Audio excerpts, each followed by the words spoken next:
बिस्मिल्लाहिर्रहमानिर्रहीम। अस्सलाम वालेकुम नाज़रीन, आप यूट्यूब चैनल देख रहे हैं। मैं इमरान ख़ान हूँ। सबसे बड़ी ख़बर मैं आपको बता देता हूँ कि सुप्रीम कोर्ट ऑफ पाकिस्तान में जजेस के ख़िलाफ़ जो तज़हीक आमेज़ हरकतें की जा रही हैं उसके नताइज आना शुरू हो गए हैं और वकला ने उन वकला के ख़िलाफ़ वोट डाल दिया है जो वकला PMLN के बहकावे में आकर या PDM की जमातों के आला कार बनकर सुप्रीम कोर्ट ऑफ पाकिस्तान के मुअज़्ज़िज़ जज साहिबान के ऊपर कीचड़ उछालने की मुहिम का दानिस्ता या गैर दानिस्ता तौर पे हिस्सा बन रहे थे। मिसाल के तौर पे लाहौर हाई कोर्ट बार के सालाना इंतखाबात हुए हैं। लाहौर हाई कोर्ट बार के अंदर PMLN हमेशा से एक हकीकत और एक बहुत बड़ी ताकत थी। PMLN के हमायत याफ्ता उम्मीदवार यहाँ पे एहसन भून साहब या एहसन भून ग्रुप, वो PMLN का हमायत याफ्ता ग्रुप है। पाकिस्तान तहरीके इंसाफ का हमायत याफ्ता ग्रुप हामिद खान ग्रुप है। हामिद खान ग्रुप के इश्तियाक अहमद खान यहाँ से इलेक्शन लड़ रहे थे और Lahore high court bar association के सालाना इंतखाबात में हामिद खान ग्रुप के सदारती उम्मीदवार इश्तियाक अहमद खान ने मैदान मार लिया है। अब ज़रा आप वोटों का फ़र्क भी देख लें कि जो अदलिया की तज़हीक है या अदलिया के ऊपर हमला है उसे पाकिस्तान के वकला किस नज़र से देख रहे हैं और किस तरीके से उन्होंने अपना फ़ैसला सुनाया है। Lahore high court bar association के सालाना इंतखाबात में इश्तियाक अहमद खान ने 7,293 वोट हासिल किए हैं, जबकि इनके मुखालिफ एहसन भून ग्रुप के उम्मीदवार जो हैं वो गोंदल साहब ने 3,372 वोट हासिल किए हैं। 4,000 वोटों का फ़र्क है, यानी डबल से ज़्यादा वोट लिए हैं, दुगने से ज़्यादा वोट हासिल किए हैं पाकिस्तान तहरीके इंसाफ के हमायत याफ्ता उम्मीदवार ने। और क्योंकि वकला को ये नज़र आ रहा था कि जो PMLN के हमायत याफ्ता लोग हैं वो नॉर्मली इस वक्त जजेस को टारगेट कर रहे हैं, तो ये वकला का फ़ैसला है।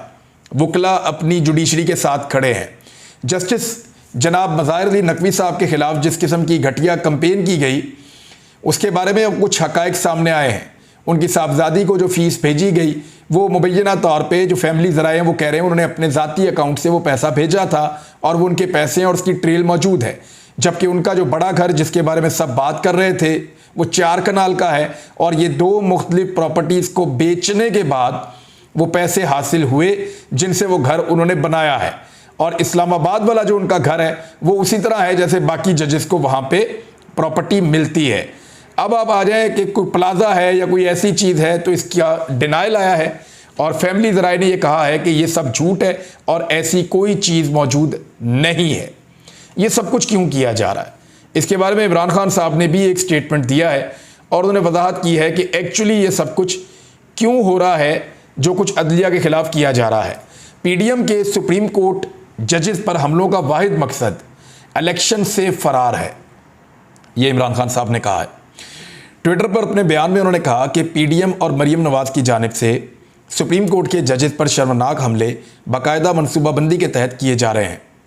उन्होंने कहा कि इन हमलों का वाहिद मकसद इंतखाबात से फ़रार है, चाहे इसके लिए आइन की खिलाफ वर्जी क्यों ना करना पड़े। PDM के सुप्रीम कोर्ट को निशाना बनाने से वफाक को नुकसान पहुँचेगा। ये चाहते हैं कि पाकिस्तान में जंगल का कानून नाफिज हो जाए। इमरान खान का कहना था कि PDM के रहनुमाओं ने हमें चैलेंज किया था कि अगर इलेक्शन चाहते हो तो खैबर पख्तूनख्वा और पंजाब असम्बलियाँ तोड़ कर दिखाओ। इनको ये पता है कि ये इलेक्शन जीत नहीं सकते, इसलिए सुप्रीम कोर्ट के जजेस को बदनाम कर रहे हैं और आइन की खिलाफ वर्जी पर तैयार हैं ताकि इलेक्शन ना करवाए जा सकें। इमरान खान साहब ने इसमें 2 ट्वीट्स किए हैं, मैं आपको दोनों पढ़ के सुना देता हूँ।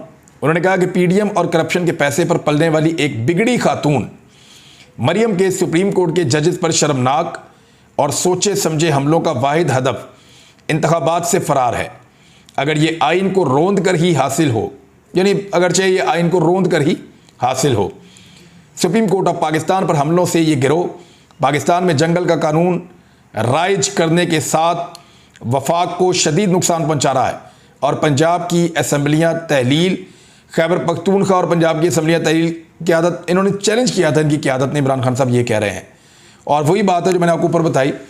और फिर इमरान खान साहब ने कहा कि इंतखाबात से बचने के लिए ये चाहते हैं कि आइन का ख़ात्मा कर दें, चुनाचा ये आइन से इनहराफ से भी बाज नहीं आ रहे। ये जी इमरान खान साहब ने वजह बताई है अब इसके ऊपर जो है कुछ वकला तंजीमें जो पीडीएम के करीब हैं वो ज़ोर लगा रही हैं कि फुल कोर्ट बनाया जाए, और साथ में वो ये भी कह रहे हैं कि जस्टिस एजाजुल एहसन, जिनके ऊपर कोई एलिगेशन इस किस्म का नहीं है, और जस्टिस मज़ाहिर अली नकवी, उनको शामिल ना किया जाए। हालांकि यही बेंच था और 5 जजेस लगभग यही थे जिन्होंने डिप्टी स्पीकर की रूलिंग के खिलाफ जब फैसला दिया था तो पीडीएम ने उसे आइन और कानून की फतह करार दिया था। लेकिन आज वही जज उनको इसलिए अच्छे नहीं लग रहे कि वो जजेस पहले भी आइन के मुताबिक फ़ैसला देते रहे हैं, अब भी वो आइन के मुताबिक फ़ैसला देना चाहते हैं। जो डिप्टी स्पीकर की रूलिंग चैलेंज का मामला था उसमें एक नज़रिया ज़रूरत भी सामने आ गया था, और नज़रिया ज़रूरत ये था कि इलेक्शन कमीशन ने भी ये कह दिया था कि हम इस वक्त इंतखाबात करवाने के काबिल नहीं हैं, और थोड़े दिन पहले ये बात चीफ जस्टिस ऑफ पाकिस्तान ने बाकायदा याद भी दिलवाई है। चीफ जस्टिस ऑफ पाकिस्तान ने जो एक बड़ा काम किया जिस पे वो डट गए हैं अदलिया कि ओवरसीज़ पाकिस्तानियों के जो वोट का हक है उसके लिए अब समाअत की जाएगी 3 मार्च से। ये वो चीज़ है जिससे हर हाल में पाकिस्तान की एस्टेब्लिशमेंट भागना चाहेगी। वो चाहेंगे कि ओवरसीज़ पाकिस्तानियों को वोट का हक ना मिले। देखिए, मेरी ओवरसीज़ पाकिस्तानियों से एक गुजारिश है, मैं उन्हें यह बताना चाहता हूं कि पाकिस्तान की एस्टेब्लिशमेंट है आपकी सबसे बड़ी मुजरिम। ये जो सियासतदान है ये कुछ नहीं बेचते, ये किसी काबिल नहीं है। एस्टेब्लिशमेंट ना चाहती तो रिजीम चेंज ऑपरेशन ना होता, एस्टेब्लिशमेंट ना चाहती तो इलेक्ट्रॉनिक वोटिंग मशीन जो है उसको सिस्टम से बाहर ना निकाला जाता, एस्टेब्लिशमेंट ना चाहती तो ओवरसीज़ पाकिस्तानियों के वोट का हक ख़त्म जो किया गया है वो ना होता, क्योंकि एस्टेब्लिशमेंट की भी यही ख्वाहिशात थी और पीडीएम को ये सूट करता था, लिहाजा वो सब कुछ किया गया जो सूट कर रहा था। अब आ जाए, एफआईए ने इमरान खान साहब को तलब किया है बैंकिंग कोर्ट का ममनुआ फंडिंग केस में इमरान खान साहब को 28 फरवरी को पेश करने का हुक्म दिया गया। वैसे इमरान खान साहब ने पेश होने का फैसला किया है और वो अदालत में पेश हो जाएंगे। यास्मीन राशिद साहिबा ने इल्ज़ाम लगाया कि इमरान खान पर कातलाना हमले में वफाकी हुकूमत मुलव्विस है। एक चीज़ मैं आपको और बता देता हूं कि शेख रशीद अहमद साहब ने भी अब दावा कर दिया है। इससे पहले ये दावा जो है वो किया था पाकिस्तान पीपल्स पार्टी के सीनियर रहनुमा, गवर्नर भी रहे हैं लतीफ़ खोसा। उन्होंने दावा किया था कि सुप्रीम कोर्ट ऑफ पाकिस्तान आप मेरे से लिख कर रख लें कि 90 दिन में इंतखाबात का कहेगी और वो आइनी और कानूनी भी है। शेख रशीद साहब कह रहे हैं कि 10 दिनों में सुप्रीम कोर्ट बता देगी कि इलेक्शन की तारीख किसने देनी है और खिलाफ वर्जी पर किसने जेल जाना है। अदलिया पर दबाव डाला जा रहा है कि वो अपनी आइनी और कानूनी जिम्मेदारी अदा ना करें। सारी कौम सुप्रीम कोर्ट के साथ खड़ी है। वज़ीर दाखिला, दिफा और मरियम नवाज़ अदलिया को तनकीद का निशाना बना रहे हैं।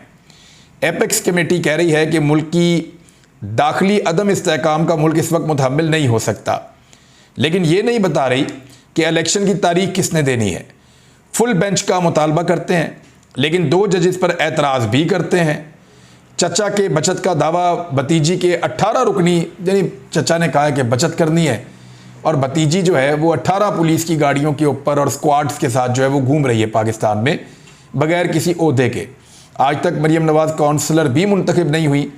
उनका तारुफ सिर्फ ये है कि वो नवाज शरीफ की बेटी हैं और बेनिफिशियल ओनर हैं उन प्रॉपर्टीज़ की जो नवाज शरीफ साहब ने पाकिस्तान से बाहर इल्लीगल पैसे से मुबैना तौर पे बनाई हैं।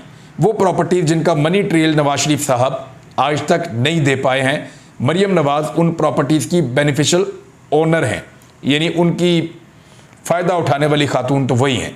बहरहाल वो मरियम नवाज़ साहिबा यहाँ पे प्रोटोकॉल्स इंजॉय कर रही हैं और उनके वालिद गिरामी पाकिस्तान आने से कतरा रहे हैं और पाकिस्तान आने से घबरा रहे हैं और पाकिस्तान वापस आना नहीं चाहते।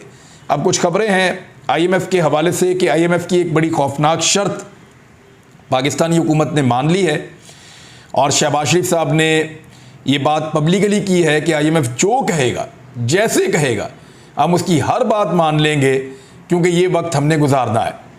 लेकिन ये वक्त बहुत मुश्किल होने वाला है PDM की हुकूमत पर। मेरे ख्याल में PDM की हुकूमत को अगर थोड़ा बहुत संभाला अगर मिला हुआ है इस वक्त, तो आने वाले महीनों में वो भी नहीं होगा और ये धड़म से नीचे गिरेंगे और फिर इंतखाबात में अगर जाएंगे तो इंतखाबात के अंदर ये निशाने इबरत बन जाएंगे। जैसे आज इनके हमायत याफ्ता जो उम्मीदवार हैं उनके साथ हाई कोर्ट बार एसोसिएशन के इंतखाबात के अंदर हुआ लाहौर में। अब IMF की जो शर्त मानी गई है वो ये है कि पाकिस्तान ने मॉनिटरी पॉलिसी मज़ीद सख्त करने पर इत्तफाक कर लिया है, जिससे महंगाई की शरह के तनासुब से पॉलिसी रेट में 2% तक इजाफे का इम्कान है। शरह सूद 17 से बढ़कर 19% हो जाएगी। 19% का सूद, हद हो गई है, जिससे कर्जे मज़ीद महंगे हो जाएंगे। ताहम शरह सूद का हतमी फैसला स्टेट बैंक का मॉनिटरी पॉलिसी बोर्ड करेगा। IMF को इन्होंने यकीन दिला दिया है, अब सिर्फ फैसला करना यहाँ पे बाकी है और वो हो जाएगा। डार साहब और शहबाज शरीफ साहब हर बात मानते चले जा रहे हैं। खौफनाक हद तक बढ़ती हुई महंगाई और बेरोज़गारी ने लाहौर समेत मेट्रोपॉलिटन शहरों में स्ट्रीट क्राइम की शरह में खौफनाक हद तक इजाफा कर दिया है। जगह जगह पे स्नैचिंग, चोरी, डकैती, ये वारदातें शुरू हो गई हैं और ये खबर अब पाकिस्तान के मीडिया को जारी भी कर दी गई है। एक और बड़ी खौफनाक खबर है, क्योंकि गर्मी शुरू हो रही है। अभी जब मैं आपसे बात कर रहा हूं तो हमने AC तो नहीं चलाया, लेकिन फरवरी के इन दिनों में भी लाहौर में अब पसीना आ रहा है, तो इसका मतलब है कि गर्मियों का आगाज़ हो रहा है। थोड़ी दिनों के बाद AC की ज़रूरत पड़ेगी, पंखों की ज़रूरत पड़ेगी और बिजली की खपत बढ़ जाएगी। क्या पाकिस्तान के पास बिजली मौजूद है? एक तो पाकिस्तान के पास बिजली बनाने की कैपेसिटी मौजूद होने के बावजूद बिजली बनाने की हिम्मत नहीं है, क्योंकि वो बिजली बहुत महंगी बनेगी और कोई उस बिजली को ख़रीद नहीं सकता। मुल्क को गर्दिशी कर्जे और ईंधन की कमी का सामना है, जिसके बायस बिजली की लोड शेडिंग शहरियों के कड़ाके निकालने के लिए तैयार है। आइंदा 2 माह पन बिजली की पैदावारी सलाहियत 30% तक रहने का इम्कान है, वो बहुत कम रहेगी और जो बाकी आप अगर पैदावार करेंगे तो आपको पावर प्लांट चलाने पड़ेंगे और वो बहुत महंगे पावर प्लांट हैं। उनके मुआहदे शहबाज शरीफ ने, नवाज शरीफ ने बड़े महंगे और खौफनाक किए थे, लिहाजा बड़ी मुश्किलात पैदा हो जाएंगी पाकिस्तानियों के लिए आने वाले वक्त में। मार्च अप्रैल में बिजली का शॉर्टफॉल 6000 मेगावाट तक पहुंचने का खदशा है। मई से जुलाई तक शॉर्टफॉल 7500 से भी तजावज़ होने का खदशा है। अब अगर अप्रैल में इलेक्शन होते हैं तो भी लोड शेडिंग है, लोग कभी भी शहबाज शरीफ को वोट नहीं डालेंगे या PDM को नहीं डालेंगे। जुलाई तक इलेक्शन होते हैं तो सिचुएशन यही है।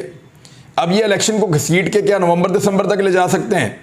अगर तो ये नवंबर दिसंबर तक ले जाने में कामयाब हो जाते हैं तो इनकी एक बड़ी कामयाबी होगी, लेकिन अगर दोनों सूबों के अंदर इंतखाबात जल्दी हो जाते हैं तो यहाँ तो ये हार जाएंगे और फिर वफाक में इनको इसलिए हारना पड़ेगा कि नवंबर दिसंबर तक सुप्रीम कोर्ट ऑफ पाकिस्तान का ओवरसीज़ पाकिस्तानियों के हवाले से वोट डालने के हक़ का फैसला भी इम्प्लीमेंट होने के काबिल हो जाएगा और उनको वोट का हक मिला तो फिर तो इमरान खान को हराना इनके लिए मुमकिन नहीं होगा। ज़राए ने मज़ीद बताया कि मार्च अप्रैल में डैम से पानी का अखराज भी इंतहाई कम रहेगा। तरबेला से पानी का अखराज 20,000 और मंगला से 15,000 क्यूसिक होने का इम्कान है, जबकि आइंदा 2 माह पन बिजली की पैदावारी सलाहियत 30% रहने का इम्कान है। LNG पावर प्लांट्स को ईंधन की 50% फराहमी नहीं हो पाएगी, तो इस वजह से पाकिस्तान के अंदर बिजली की पैदावार इंतहाई कम रहेगी। रमज़ान मुबारक से पहले यूटिलिटी स्टोर से और मार्केटों से बहुत सारी अशिया की किल्लत पैदा होने के खदशात पैदा हो गए हैं और ये रमज़ान मुबारक पाकिस्तान के गरीब शहरियों के लिए जो दिखाई दे रहा है तारीख़ का मुश्किल तरीन और महंगा तरीन रमज़ान मुबारक होगा। एक और ख़बर मैंने उसको चेक किया था, क्योंकि इमरान खान साहब के दौरे हुकूमत में जब 4.5 लाख रुपए का हज करवाया जा रहा था तो शहबाज शरीफ साहब और ख़ास तौर पे मौलाना फजलुर रहमान उनके साथी वो उस हज को बहुत महंगा करार दे रहे थे कि गरीब आदमी कैसे 4.5 लाख रुपए का सरकारी हज करेगा। अब इस वक्त जो हज की कीमत आ रही है मैं आपको बता देता हूँ, जो पैसे आपको अदा करने पड़ेंगे हज करने के लिए सरकारी हज, वो 10 लाख रुपए से भी ज़्यादा है। अभी इनकी हुकूमत बने हुए 1 साल पूरा नहीं हुआ, 4.5 लाख से उठाकर 10 लाख से ऊपर लेकर चले गए हैं सरकारी हज को। कैसे मैनेज करते हैं मैं आपको बताऊंगा जब खबर तफसील के साथ आएगी, लेकिन ये मैंने ज़राए से चेक किया है। अपना ख्याल रखिएगा, अपने इस चैनल का भी अब तक के लिए इतना ही। अल्लाह हाफ़िज़।